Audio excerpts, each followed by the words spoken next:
And indeed, we are fair and balanced, and I think today is most indicative of that. This is Tom Anderson. Thank you, folks, for tuning in. We're in the Fox News studios.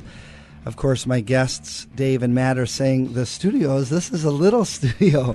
When we think of Fox News, we think of huge, humongous corporate news. But no, this is Tom Anderson, and we have a special program today because it's not so often that we get congressional candidates in here.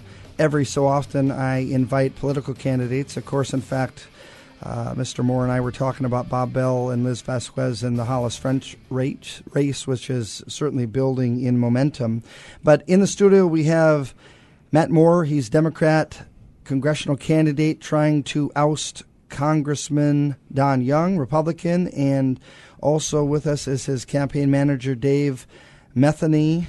And Matt, what a big challenge you have. Welcome to the show. Well, thank you very much. Yeah, it's a big challenge. I think it's going to be one of those uphill climbs, and it may be something that's, I think, as challenging as Sisyphus, pushing the rock up the hill and having it roll back down and pushing it up again tomorrow and continuing to do that for some period of time. That's a great analogy. I hope you're not going to start quoting Camus. No. The existentialist there. No, I'm teasing, of course.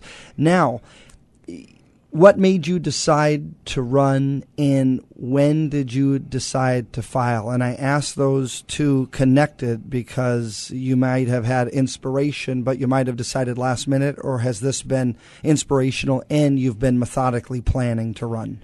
Actually, I thought about running for this office years ago. And so it was just a matter of time of seeing, when the landscape looked like it was the right time to do it. Filed more or less at the last minute, no. Just trying to get the right timing, making sure I had the right people in place to have a good team and have a campaign that would make a good go of it. Absolutely. Now, what's your background? I know some people listening, maybe you have fans that are shouting out, yay for Matt Moore. Others may say, I'm glad someone's running against Don Young. I don't know who this guy is. And others may say, give me a break. We've never heard of you.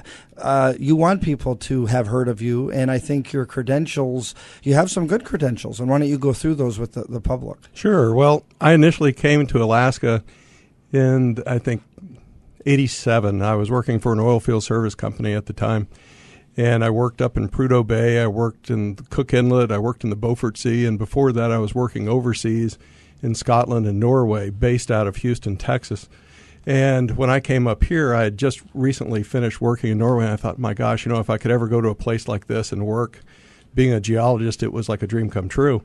And then I came to Alaska and fell in love, and I said, this is the place I am going to work. And so when it was time for us to open up a district, I was asked if I wanted to be one of the people to be involved with that, and I said, absolutely. And they said, well, do you need to talk to your family? I said, well, let me think about it for a little bit. And I said, okay, I can do it. And they go, what? And I was like, yeah. And they said, well, what took you so long to come to that conclusion? And they were laughing. And I said, well, I had to think, can my parents and my family, can we be in contact? Yeah, we've got a great airport here. Sure, we can do it. It's no problem. So I have a degree in geology. I finished that in 83. I went to grad school for a year. And a lot of the geologists that were graduates at the time, they had been working. They were starting to lose their jobs. And I had a chance to start working in the Permian Basin. That's out in West Texas, Midland, and in New Mexico. And so I did that for about a year and then started in the Gulf. Now, are you a geologist now practicing, or is that old news? Or Oh, that's pretty much old news. The only practicing I'd say I do is I still keep my hand in it because I've got friends that I went to school with, friends from, when you're younger that you run into. So I have a friend of mine that's a petroleum engineer. We've done a couple of deals down in Oklahoma on oil wells and gas wells. And so I keep my hand in it that way, just on a private side, but haven't been following it much. Now, Facebook, I get more Facebook inquiries and communication than I do often phone calls. It's a social media world, and proud of that fact. Lots of Facebook questions come in with different candidates. In your case today, earlier, I had a direct question, and it was complimentary, but it was also connected to your acumen and experience and maybe how that ties into your new job if you get the seat. And that is, you've been a geologist, and the person wrote, please ask the candidate, will that translate to a little bit more knowledge and ability to process some of these more archaic or not archaic, arcane or exactly unique bills, dealing with minerals, dealing with oil resource development, because you're a science guy, which absolutely is unique. Yeah, and the other part of it is I met my wife up here. She's a physician. I started running her medical practice in 1992, opened up my own business in 2000. And I've been consulting with other practices since then. So it's an interesting blend, and for the period of time where we are right now, it's a pretty good fit. Absolutely. Now, questions surface all the time. I'll bet, if I were a betting man, I would say you get asked this more than not, and that is, why would you want to have a person as tenured, as long-lasting as Don Young has been?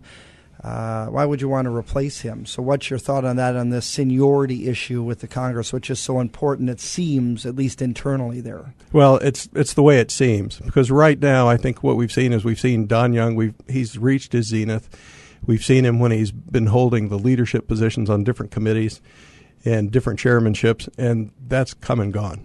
And so now we're seeing him basically, I think, on the downside of his career, which is a natural progression. Just like when I came up here in '87, that was the peak for Prudhoe Bay, and it's been in decline since then. And so for him, I look at him as like, he's served his purpose. He's done what he's thought has been a great job. He's been there to represent us, and I think I can do a better job than he can.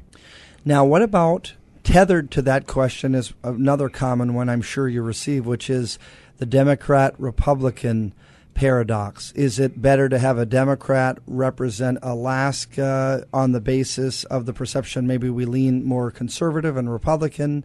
Is it better to have a Republican in a majority of Republicans, if that be the makeup of Congress? Do you think party matters? My hunch is you would look at Mark Begich and say he's effective and he's a Democrat. Right. But what would be your answer for Matt Moore as a congressman, as a Democrat for Alaska? Well, as Matt Moore, as a Democrat or as a Republican, I'm a Democrat in this case, obviously, I don't think it makes that much difference. When I look at Congress, I've seen a body of people that have been ineffective.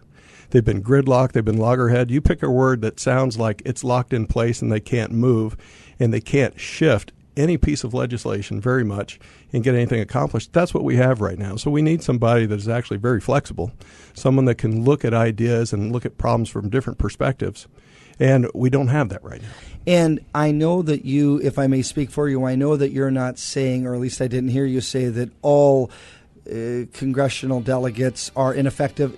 Some of the Tea Party folks say get rid of the whole shebang, and I always laugh and think, what? No, and they're the same ones that say get rid of all of government, too. Of course. And we shouldn't be striving for anarchy here. No, I hear you. Well, good. We have Matt Moore. I can tell this is going to be engaging. Folks, if you have questions, you can call in 522-1020. Chris Coleman, our trusty, dusty producer, will answer your call, and we'll get you on. Question or comment for Mr. Moore. Otherwise, we're going to be right back after this break. This is the Tom Anderson